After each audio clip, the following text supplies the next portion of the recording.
লাল কার্ডের তালিকায় ব্রাজিল শীর্ষে থাকলেও খুব একটা পিছিয়ে নেই তাদের চিরপ্রতিদ্বন্দ্বী আর্জেন্টিনাও।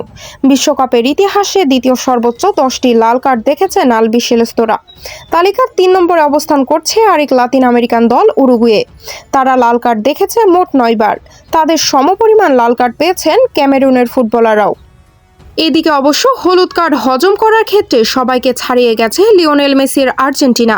1930 থেকে 2022 সালের বিশ্বকাপ পর্যন্ত মোট 123টি হলুদ কার্ড পেয়েছেন আর্জেন্টিনার ফুটবলাররা।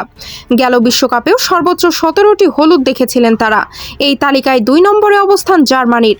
তারা হলুদ কার্ড দেখেছেন মোট 121টি, আর 114টি হলুদ কার্ড হজম করে তালিকার 3 নম্বরে অবস্থান ব্রাজিলের। আবার লাল এবং হলুদ কার্ড একত্রে হিসেব করলে এগিয়ে আছে আর্জেন্টিনা। তাদের মোট প্রাপ্ত কার্ডের সংখ্যা 133টি আর ব্রাজিলের 125টি।